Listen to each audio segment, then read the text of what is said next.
When a civilian enters any branch of the military, they go through a period of basic military training that's designed to change the way they think and act to turn them into a soldier, sailor, Marine, airman, or Coast Guardsman. Hard work, hard work.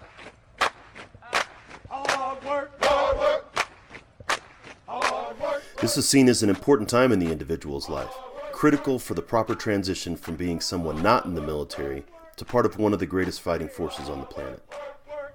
Earn my pay. Hard work, hard work, do it every day. Hard work, get up out of 2:45. Hard work, work. After a period of time in the military, however, there's little done in any branch of the service to help that service member transition their mindset to life as a veteran. Hard work, that's what they say. Hard work, I earn my pay. Hard work, work. As we often say here in the Change Your POV podcast network, after one leaves the military, they're never going to be a civilian again. And they're no longer a service member. They're this entirely different third thing, a veteran, with all the experiences, knowledge, strengths, and challenges that go along with that word. Hard work, manifest. Hard work, you gotta do it right. Hard work. One of the most overlooked aspects of transition is a service member's mental health and wellness. If the veteran has their heart, mind, body, and spirit in the right place, and has a support network of family and friends to rely upon, then they're most likely going to have a successful transition. If those things are not in place, things can get challenging. Hard work, in the early morning rain. Hard work, that's what they say. Hard work. I'm your host, Duane France, and I'm going to take you through a veteran mental health boot camp to give you some advanced training for your brain. Fired up. Hard work, everybody on the plane. Hard work, gotta sit 'em on down. Hard work. These episodes will cover the many different aspects of veteran mental health that I, as both a combat veteran and a clinical mental health counselor, see, experience, and support veterans with daily. Hard work, I earn my pay. Hard work, hard work. I'm going to be joined by both veterans and mental health professionals talking about what you need to know about the stigma against seeking support, the different areas we need to understand, and provide some resources for when you think you might need them. That's what they say. Hard work, earn my pay. Hard work, do it every day. Get up in the morning and out of the rack, because this is some information that could very well save your life. Welcome to Veteran Mental Health Boot Camp. Another day's of work. Hard work, that's what they say. Hey everybody, welcome to the Headspace and Timing podcast. My name is Duane France, and I am a combat veteran and clinical mental health counselor currently practicing in the state of Colorado. I'm also the creator of Headspace and Timing, the blog, the podcast. There's an ebook, but all of the information that we have here is designed to change the way that we, as veterans, as community, think and talk about veteran mental health. This is the beginning of a series on veteran mental health, looking at things beyond PTSD and TBI. And when we talk about veteran mental health, many people think about post-traumatic stress disorder as sort of one of the primary challenges that veterans face. And of course, now with the current wars going on, traumatic brain injury is really a focus as well. But I'd like to talk both today and then at length over the next couple weeks about some different things regarding veteran mental health and going beyond just PTSD and TBI. So the Change Your POV podcast network with the hosts Eddie and Bennett have allowed me to sort of take over the airwaves for a series of podcasts. They're going to look at a bunch of different aspects of veteran mental health. Hard work, there you go. Hard work, everybody doing it right. Before we get into that, though, I'd like to tell a story because stories are important, and this will kind of illustrate the point. So this is a story about Skip. Skip was a soldier. Skip joined the Army, and he went to combat, and when he came back, he wasn't the same. See, Skip grew up in Detroit. He was the oldest of two boys, and he was raised by a single mother. He joined the Army and went off to war, as I said. But when he came back, his friends saw that he had changed. They could tell that something was different. Of course, they didn't know about the nightmares, and the nightmares were gripping Skip pretty hard. They did see pictures that he brought back, though, pictures of the enemy dead, and he kind of stayed in his house and looked at him and showed them. Skip had a hard time getting a job. He was previously outgoing and friendly, but he didn't have much success in job interviews. He only tried for low-level jobs with minimal qualifications and still struggled to get a job. When potential employers would ask him a question, he would mumble and kind of avoid, and he wouldn't get the job. He did eventually get a job about 6 months after he came back from combat, directly because of his military service. But the good job, or the goodness of the job, it didn't last very long. He started missing important meetings, and he started spending money that he didn't have. Skip tried treatment several times, but it didn't seem to do any good. Every time he went in, he would leave before completing treatment, and he seemed worse off than he was before. Skip finally left treatment for good. His car was repossessed. He took out a loan that he couldn't repay, and stayed at home or slept and watched TV. He didn't pay his mortgage in over 9 months. His wife was in the hospital for a surgical procedure that they couldn't afford, and the house that they were living in was about to be foreclosed. One night, Skip had some friends pick him up and take him downtown. He was going to get some money from someone who owed him something. Skip went into a bar, had a couple of drinks, walked across the street to a convenience store. He walked up to the register to buy a pack of cigarettes. When the cashier opened the register, Skip pulled out a .22 caliber pistol and demanded the cash. There was a struggle for Skip's gun, and Skip pulled the trigger twice, wounding the cashier. And the cashier, who was the owner of the convenience store, reached down for his own gun and opened fire on Skip. The cashier warned Skip, even after shooting him twice, wounding him, that he was going to kill him. But Skip didn't move, didn't stop pointing his gun, so the owner continued to fire. Skip was taken to the hospital and pronounced dead. His funeral was held with full military honors at Arlington National Cemetery, and it currently rests in Lot 471, Section 31. Now, many people who are listening to this may think that this sounds familiar. Many people that I've told this story to, that I've spoken to, said that this sounds like a pretty familiar story. But it may not be familiar for the reasons that you think. You see, this is a story of Specialist 5 Dwight Skip Johnson, awarded the Congressional Medal of Honor for actions near Dak To, Vietnam, on January 14th, 1968. Even the circumstances of the firefight that resulted in Dwight's Medal of Honor are familiar with many veterans today. He had spent a year as a member of a tank crew that he grew to love as a family. He was switched to another tank crew the day before the battle at Dak To. His old tank took a direct hit in the opening moments of the battle, and Dwight became overwhelmed with rage and grief.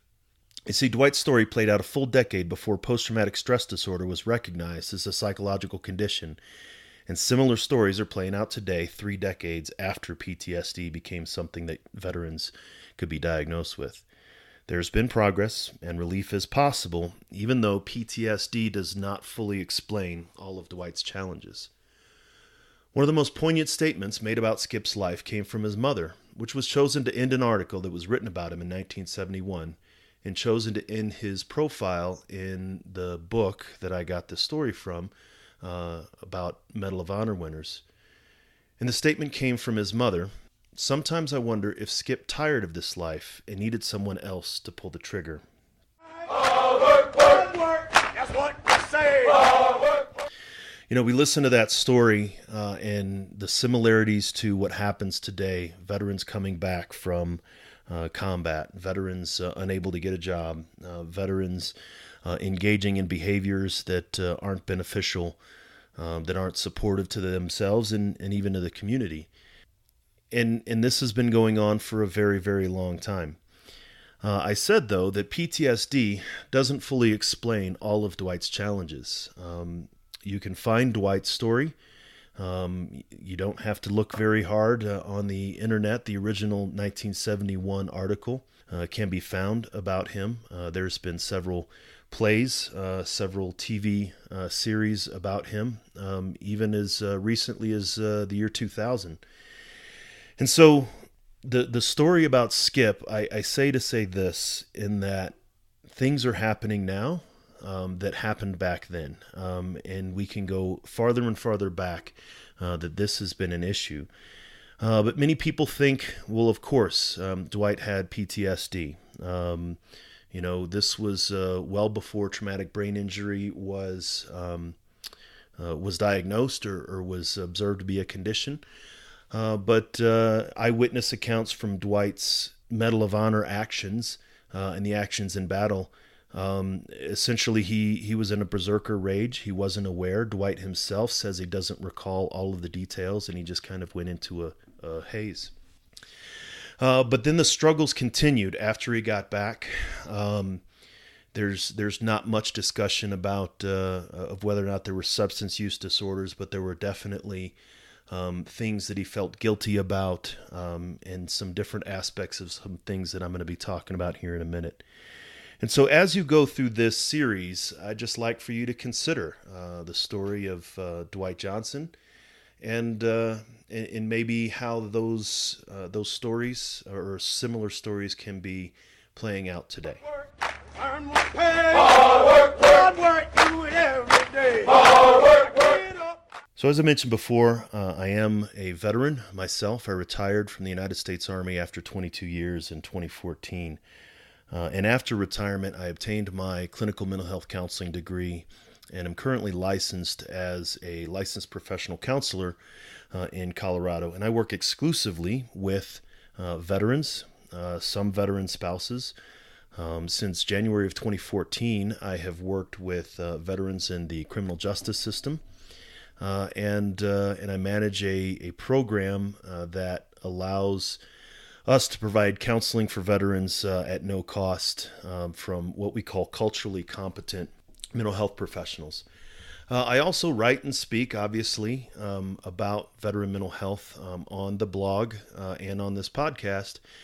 But I've also presented at various different locations, conferences, and community meetings about veteran mental health and the need for us to become culturally competent. And the cultural competence comes from, first, the awareness that veterans are a different culture. By everything that defines a culture, defines us. We have a different way of thinking. We have different norms. We have history. We have a different way of speaking. And so anybody that works with veterans would need to understand that culture and how that culture can be applied. So as I began talking about this cultural competence, I developed a conceptual framework that really would help veterans to understand that there's more than just PTSD and TBI to veteran mental health, to help their spouses, family members, parents, siblings, children understand more about what veterans experience when it comes to veteran mental health. And then those that support veterans, maybe you work in a nonprofit, or maybe you're a mental health professional that you work with veterans, and you need to understand what veterans are experiencing. And so that's the purpose of the conceptual framework that I developed and presented, but also the purpose of this series of podcasts is to help you understand what it is that veterans are experiencing when it comes to mental health. So I'm going to include a picture of the conceptual framework in our show notes, and you can find that on both veteranmentalhealth.com and changeyourpov.com. But I want you to consider, say, the pie or the entirety of veteran mental health. And most people consider, like I said, PTSD and traumatic brain injury to be the major things. I've had other professionals come to me and ask me, how many deployments do you have? And I said, 5 overall in my career. And they said, well, of course you have PTSD. You have 5 deployments. Why wouldn't you have PTSD? And that's coming from other professionals in the community. And it's not necessarily like that. Not all deployments are made equal. Those of you who served understand that. 3 of my deployments were not particularly traumatic at all. They weren't challenging. I didn't get into a firefight. The separation was difficult, but there wasn't any trauma that one would consider. So this is an attempt to help you understand about PTSD and TBI and the other aspects of veteran mental health. So first, I'm going to kind of walk through a little bit what some of the challenges that veterans are dealing with. Of course, the first thing that comes to mind is sort of the fear, the anxiety that veterans would experience when it comes to maybe crowds or triggers, reminders of a traumatic event. And that is post-traumatic stress disorder. That is an injury of the behavior. It's much more complicated than that, but a traumatic event occurred, and then something else occurs later that reminds me of that traumatic event, and I have a psychological, behavioral, cognitive, emotional reaction to that trigger. Another thing, again, a very common is pain and physical injury. And when we're talking about mental health, we're talking about physical injury to the brain. And so that's what traumatic brain injury is. And as we go through, we'll talk a little bit about different aspects of what each of those are. But those aren't the only things when it comes to veteran mental health. Another aspect that many people sort of realize once I start talking about this is substance abuse. There is a certain culture about substance abuse or substance use and maybe even not abuse, but drinking culture. And these challenges can lead to, of course, DUIs, overdose, addiction, and things like that. So people say, okay, yep, substance abuse, I understand. That goes into veteran mental health. Next, you have emotional dysregulation. And so a lot of people may think that emotional dysregulation is part of PTSD, but there are things that can happen in the military that have nothing to do with PTSD that can still lead to depression, can still lead to anxiety, can still lead to a lack of ability to regulate our emotions. And it's not always tied to a traumatic event like PTSD is. And so if you think of those four things, so PTSD, TBI, substance abuse, and emotional dysregulation, each of those are a diagnosable clinical mental health condition. You can go to a psychiatrist, or you can go to a neurologist or a neuropsychologist, and there is a label in a book that says, you have this. There is a diagnostic criteria, of course, for PTSD, for traumatic brain injury, for all manner of substance abuse, and then, of course, depression, anxiety, and things like that. But that's only half of the story. In my experience in working with veterans and being a veteran myself and talking to many in the community, there's some other challenges that veterans face. And one of the most significant ones is a lack of purpose and meaning. And that leads to a level of disengagement, a lack of motivation, a lack of interest in things in post-military life, maybe looking back on the best years of my life, the best years of my life are behind me and things like that. And so that is a challenge that many, and I would say more veterans experience than even post-traumatic stress disorder and TBI. Another aspect that not many veterans are familiar with that's really emerged over the last 15 or 20 years is the concept of moral injury. And this has to do with the guilt, maybe the shame, maybe the way that our core beliefs about what is right and wrong with the world has changed based off of our military service or based off of our deployments. And as I mentioned earlier, PTSD is an injury of the behavior. Traumatic brain injury is a physical injury of the brain. Moral injury is described or can be described as an injury of the soul, an injury of what I believe to be right and wrong with the world. And that, of course, can lead to blame and self-condemnation. And as I'll talk about in that episode as it comes up, that survivor's guilt is not explained by post-traumatic stress disorder. The shame, the guilt and the shame about our actions or about what we saw or what we were unable to stop, that doesn't stop. That's not explained by post-traumatic stress disorder. And so moral injury is another significant challenge that many veterans face. Another aspect that I have witnessed, that I have seen with veterans, is a level of frustration once they leave the service. Think back to that story about Dwight, the challenges that he had getting a job. He was frustrated. Yes, his emotionality was changed. His personality was changed. There was depression there, likely. But frustration is due to a lack of being able to meet our needs, and not being able to fill our needs, not being able to, meet old needs in new ways, learning how to do that. And then the last aspect of veteran mental health that I want to talk about and we're going to discuss is relationships. And so there can be challenges in relationships, and this can lead to problems such as divorce and domestic violence and disrupted families. And so if you have this wheel, right, this entire picture, the picture of the pie, of all of these different mental health conditions, then of course you have some of the challenges that keep veterans from addressing those things. And the first is really sort of an internal barrier to seeking treatment, and that's the internal stigma, what I think about veteran mental health, what my attitude towards veteran mental health is. The warrior ethos that I'm going to suck it up and drive on.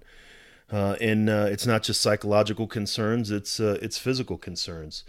I retired in 2014, but I injured myself on a jump in 2012. And I was airborne. I was serving with the 10th Special Forces Group at the time in their support element. And I injured myself, and I had to jump twice more out of a perfectly good airplane because I didn't want to believe it. I didn't want to, I didn't want to admit it to myself. I didn't want to think that I couldn't do what I used to be able to do.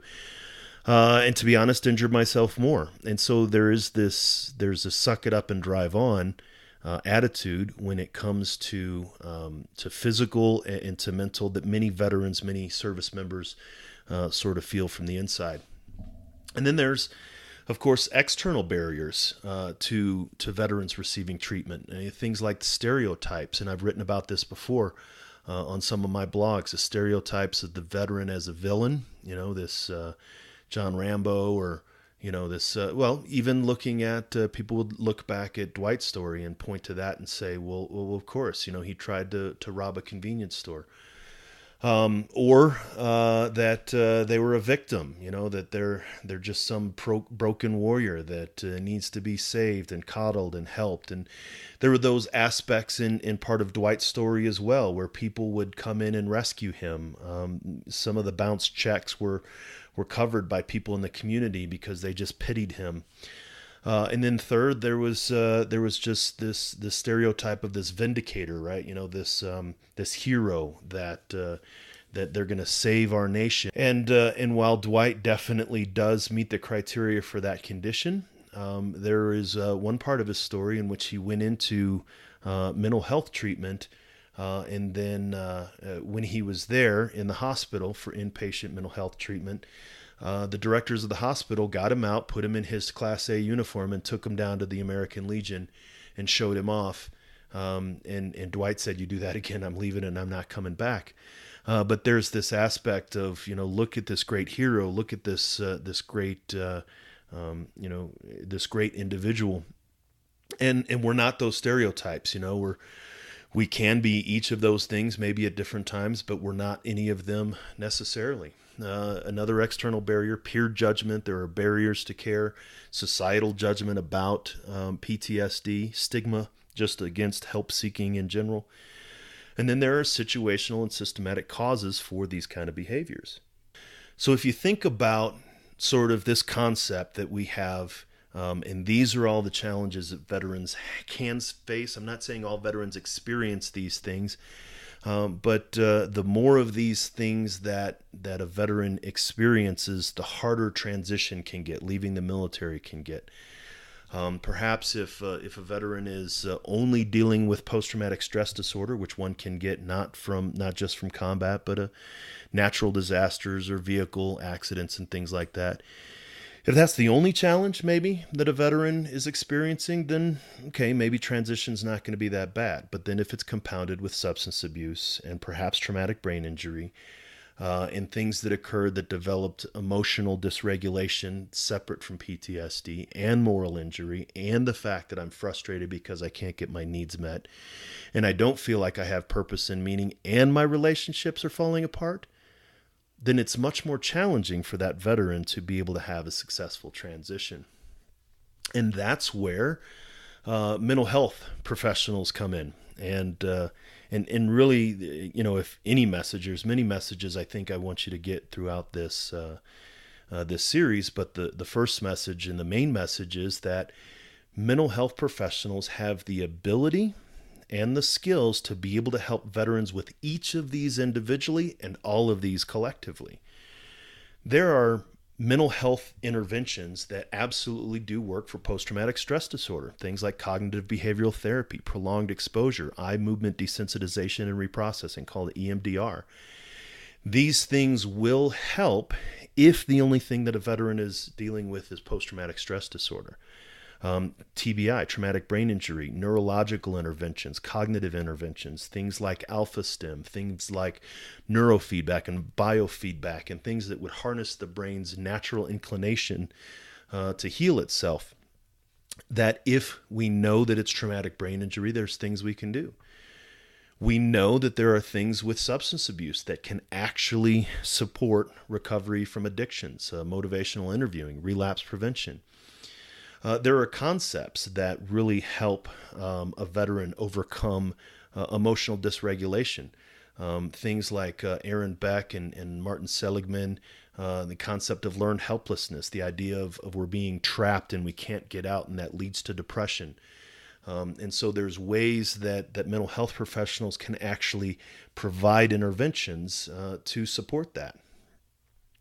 There's an entire field of psychology called existential psychology that can help veterans understand purpose and meaning. Giants in that field like Viktor Frankl and Irvin Yalom and Rollo May, learning how to apply their concepts to veterans and the unique challenges of veteran mental health can definitely support. The idea of moral injury. They're currently developing interventions that address moral injury specifically, separate from post-traumatic stress disorder. There's the leaders in this field like Brett Litz and Jonathan Shea and others have developed interventions, maybe along the lines of cognitive behavioral therapy, but maybe something different, old techniques in new ways. But the cognitive behavioral therapy that we would address with moral injury is different than the cognitive behavioral therapy that we would apply to emotional dysregulation, which is yet different than that which we would apply to PTSD. Moving on to the needs fulfillment, the frustration, one of the most well-known, especially in business and started out in psychology, is Maslow's hierarchy of needs. And in that episode, as we go through, we'll talk about how we were able to meet our needs on Maslow's hierarchy in one manner, which when we were in the military, and then we need to figure out how to meet those old needs in new ways once we leave the military, and until we do, we can kind of get frustrated. And then, of course, there's an entire system of mental health help in family systems, relationship counseling, and couples counseling and family dynamics. And so there are mental health professionals that have training experience in family systems that can really support a veteran to recover if that's the area that they're having a challenge in. So it's this conceptual framework that we're going to be following as we move through this next series. There's one aspect of veteran mental health that isn't on this conceptual framework, and that's one of the biggest things that I've heard from readers, that I've heard from those who've listened to the podcast is, what about the meds? One of the reasons why veterans will avoid mental health counseling, among many of the reasons, is the fact that they think the only thing is going to happen is that I go to the VA or I go to my doc and all they're going to do is throw meds at me and I'm going to turn out like a zombie. Some of that does happen, but I'm going to have a discussion with someone who is in that field and who is a medication provider that's going to talk about how it could be, or maybe how it should be, or how it has the ability to be when it comes to medications and veteran mental health. Hard work, work to go and earn my pay. Hard work, work. Boots on and lace them up. Hard work, work. Another day to work. Hard work, hard work. That's what they say. So now that we've heard the story that sort of gives the reason, and for me is one of the real reasons that I want to get this message out, is so stories like Dwight's do not continue to happen, and the people understand maybe the impact of military service and combat on all aspects of veteran mental health.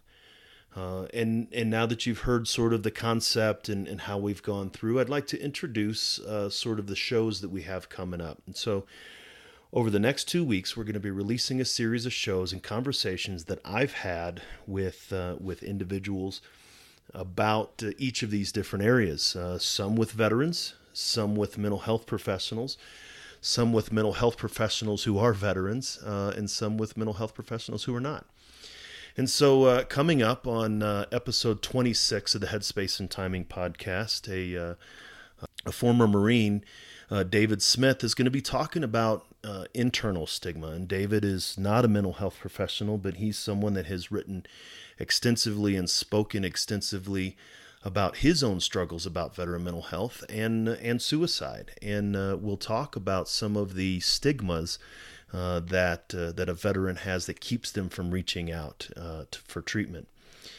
Then after that, in episode 27, I'm going to be meeting with a colleague and having a discussion about the external barriers, those barriers that I talked about, stereotypes and different types of barriers.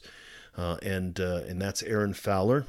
She and I have worked together on several different projects. She's with the University of Colorado Springs Veteran Health and Trauma Clinic, and she's going to talk from her standpoint about some of the barriers that exist. And then in episode 28, we're actually going to talk about PTSD, because that is an aspect that's part of this overall thing. And so what it is and what it isn't. I'm going to be joined by Dr. Mary Catherine McDonald and Dr. Marissa Brandt, two professors, not mental health professionals, but these are professors that have studied PTSD extensively and looked at it over its course for over a century. And so the three of us are going to have a conversation about post-traumatic stress disorder, talking about maybe the differences between PTS and PTSD and how it manifests itself. After that, in episode 29, Dr. Blair Cano and I will have a conversation about traumatic brain injury. Dr. Cano is a neuropsychologist and a Navy veteran, and she and I, again, have worked in a couple of different ways with a couple of different projects. And Dr. Cano is an expert and is experienced in treating and supporting veterans with traumatic brain injury. After that, I'm going to have a conversation with Dr. Stephen Kidd in episode 30. We're going to be talking about substance abuse. And Dr. Kidd is someone that I've worked with, I think, most extensively and the longest out of all of my colleagues that I bring on the show. And I've known Dr. Kidd for about 5 years, and he runs the substance abuse treatment program here at the Colorado Springs Community-Based Outreach Clinic. And as I mentioned in that episode, when I think of someone that I wanted to talk about substance abuse and veteran mental health, I couldn't think of anyone but Dr. Kidd, because the level of his experience and the level of his commitment to addressing these issues is unsurpassed. After substance abuse and continuing on the conceptualization, the piece of the pie that we were talking about, I'm going to have Dr. Katie Bars come on and talk about the emotional dysregulation and some of the challenges that veterans experience in emotional dysregulation separate from post-traumatic stress disorder. Dr. Bars is, again, a colleague. She and I have worked together and communicated quite extensively. She's in Denver and I'm in Colorado Springs. And her background is she worked at the Vet Center for the VA for a very long time. She is currently the clinical director for the Sturm Center, a program similar to mine that supports veterans and their families in Denver through Denver University. After that, I'll have a conversation with Dr. Aaron Smith in episode 32.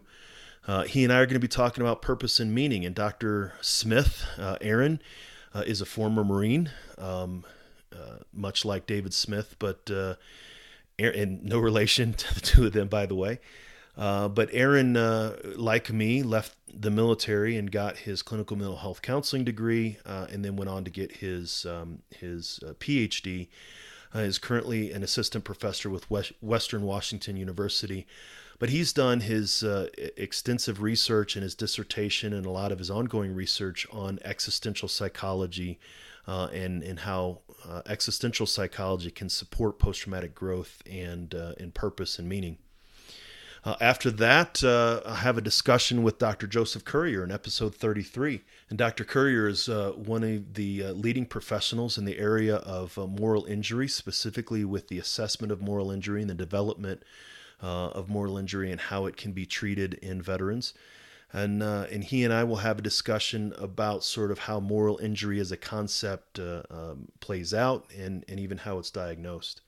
After that, we're going to take a break from the mental health professionals and head back to just a good old veteran and my buddy, Eddie Lazary from the Change Your POV podcast network, the guy that either has all of the responsibility or blame of bringing this little band of brothers together.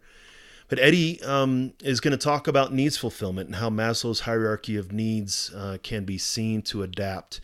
One of the reasons, and Eddie and I talk about it, and I mention it in the podcast, is this is an area that's not very well researched or even focused on by mental health professionals. I've written about it on the blog, but there's not a lot of peer-reviewed or research done on how Maslow's hierarchy needs and needs fulfillment is found in the military.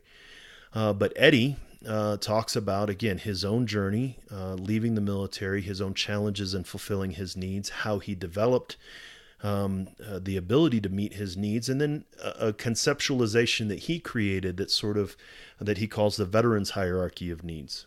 After that, we will be talking to Joshua Krameyer in episode 35. Joshua and I actually have worked at a couple of different agencies together at the same time. And like me, he is an Army veteran, an Army combat veteran. But instead of working with individuals as a clinical mental health counselor, as I do, Josh is a licensed marriage and family therapist. And so Josh and I are going to be talking about family systems and how things are with relation to the families. And then we're going to wrap it up with a discussion with a retired Army lieutenant colonel, former chief of behavioral health, and a board-certified psychiatrist, and my boss at my day job, so to speak, Dr. Charles Weber. And Dr. Weber and I are going to talk about how medications can support and sometimes get in the way of, or how it can be a part of veteran mental health. And so through that whole series, over the next 2 weeks, as I said, we're going to be having conversations about each of these aspects of veteran mental health. And then there at the end, we're going to wrap it up. And I'm going to be joined by the other co-host of the Headspace and Timing podcast flagship show, Bennett Tanton. And Bennett and I are going to have a conversation about sort of this whole series. Bennett's going to be joining you as you listen to this and work your way through. And then at the end, he and I are going to have a conversation about what his thoughts were, maybe some of the things that he picked up, and how he sees some of these play out in the work that he does with veterans. And so all told, there's going to be 13 episodes, and there's going to be over 12 hours of content. And you can literally spend a full day you're listening to this and really digging into this. Of course, we don't expect you to do all that, not at one sitting. But hey, if you have this is going to be released over the Christmas holidays at the end of 2017. And if you maybe have a long road trip planned, or you don't want to, or you got a long flight maybe, that this might be something to throw in, especially, again, if you're a veteran and you're concerned or considering how you can better support your fellow veterans, or even understand what you're going through. If you're a military spouse, for example, or even if you're a mental health professional or other support individual that helps veterans in a capacity, that understanding more about veteran mental health can make it a lot easier and make it better for both you and the veterans that you serve. So I appreciate you taking the time to listen to this show, this episode. I ask that you go to veteranmentalhealth.com and go to the subscription page and sign up for updates, because we're going to be releasing this every day through the next 2 weeks, and then it's all going to be collected in one location for you to check out. But if you sign up for updates on either changeyourpov.com or veteranmentalhealth.com, you'll be able to get these episodes as they're released, one per day, over the next 2 weeks. We also do ask that you go to the Change Your POV podcast network on your podcast player of choice. We're across many different platforms, of course, Google Play, iTunes, Stitcher, pretty much anywhere that you listen to a podcast, we are there. And all you have to do is Google or search in those players, Change Your POV podcast, and then it'll come up. You hit subscribe, and then you will be notified of each of these episodes as they're released. Really love to hear your thoughts. Maybe hear your expectations. Maybe let me know what I've missed, because as Bennett and I are going to talk about at the end, there are going to be things that we don't talk about. There's going to be symptoms that we don't talk about. We're not going to talk extensively about veteran suicide. We're not going to talk about veteran homelessness. A lot of these shows that we're going to talk about could be series in their own right, in the different aspects of that. So we'd love to hear what you think about the show, the series, and we'd love for you to join us. Head over to our Facebook page, the Change Your POV Squad. Again, all you have to do is look up on Facebook, Change Your POV. And you'll see our closed group, and join that, and we'll be having a discussion in there about this series as well. I want to thank you for taking the time. I know that you could listen to a lot of different podcasts, and you happen to be listening to this one right now. And if you think that this is important, then we ask that you pass it along and shoot an email to somebody with a link and say, hey, check this show out. This might be helpful for you. If you hear something in here that you think may help a fellow veteran, then reach out and do so. Look forward to talking to you tomorrow about internal stigma with David Smith, and continuing on with the conversation. And please, veterans, remember, you're not alone. You never were alone when you were in the military, and you're not alone now. So you can reach out if some of these things are struggles for you. Reach out and contact somebody. You can get some help. Thanks. That's what I say. Work, work, work. Earn my pay.